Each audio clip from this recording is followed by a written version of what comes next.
Okay, so this is our tutorial for the song Gallop in the Moor, or Gallop on the Moor, and this is from your performance book. I don't see a page number on the bottom of it, but it's the beginning of Unit 4. So this is our C minor, G minor, F minor unit, I guess. Okay, so I'll play it for you first, then I'll talk you through some things, and then if you have questions, you can send me questions. So I'm listening to the tempo right now. 1, 2, 3, 4, 1, 2, 3, 4. All right, so I do have to turn my page here on my iPad, so we'll see if I can do that. I'm not very good at that. So 1, 2, 3, 4.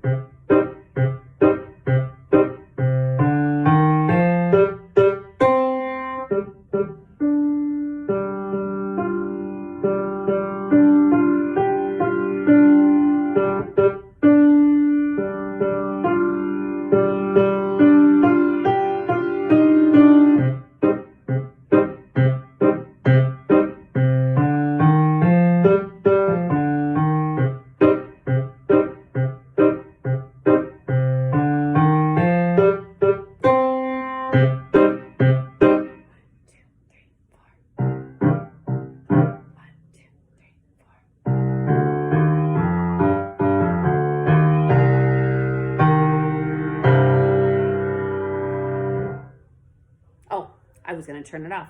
Okay, so couple of things here, starting at the beginning. Notice at the very beginning of this song, when your hands are in position, first off, the minor pentascale here is C minor, so I'm actually telling it to you. You probably could have figured it out had you placed your hands on there, but it's in the C minor pentascale. And what makes it minor is the E flat. So in both your right and your left hands, your finger threes, instead of playing the E natural, they're playing an E flat, which causes it to be minor. If it was major and it was a natural sign, it would sound like this.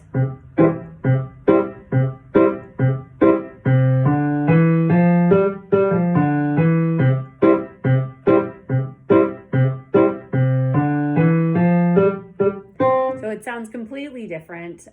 So yeah, we got to make sure we keep that E flat in there. Remember that when you have a flat sign, once in the measure, it's going to stay flatted, which is the reason why in our first measure, the E flat in the right hand carries over into the second time you play the C and the E. That's also going to be an E flat. So do watch that carefully throughout the piece. The accent marks. So measure number 1, if you take a look at your left hand, you'll see that your left hand has staccatos, but also accent marks, which are those little bitty greater than signs underneath it. So the accent marks are meant to punch it out a little bit.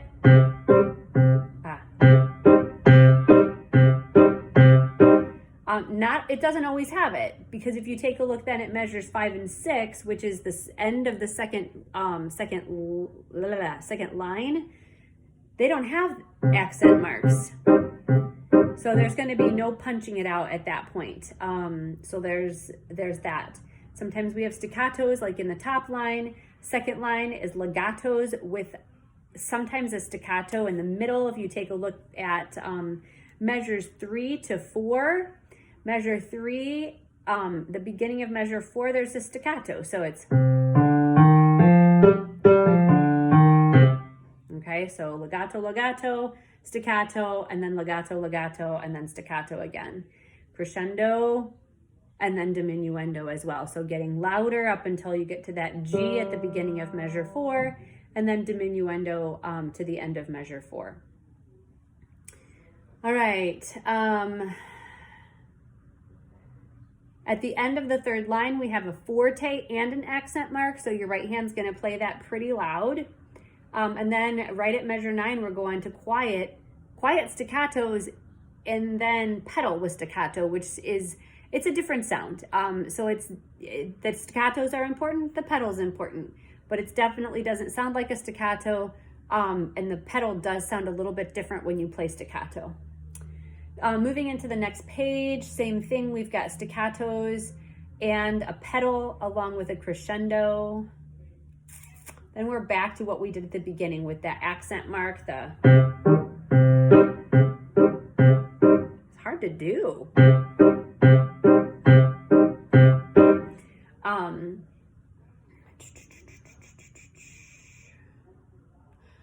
Okay. All right. So all is well until we get to measure 26. Thankfully, they give you one whole measure to think about this. So it's really going to be about you just practicing probably the bottom 2 lines several times through before you play the entire piece. And the reason for that is because we have our hands moving an octave lower.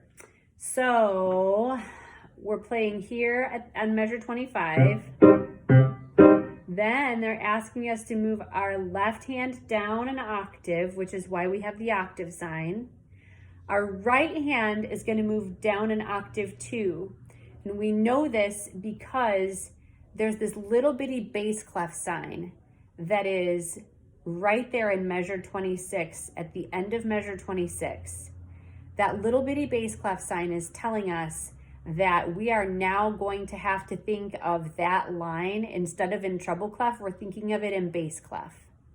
So your hand, which was once here on middle C and E flat, if you take a look, you're going to move down an octave because that bass clef sign is telling us that our right hand is playing finger number 1 on bass C, which is a C3, and finger 3 on the E flat. Okay? If you need to do like a 5-minute FaceTime chat just so that I can explain this to you, if it doesn't make sense, let me know. So now you're here. And then you have another 4 beats to think about what's next, except you're not going anywhere. Notice that at the beginning of measure 29, now both of the lines have bass clef signs in front of them, which means both hands are staying down here below middle C. 1, 2, 3, 4, 1, 2, 3, 4. So your hands don't move anywhere on that bottom line.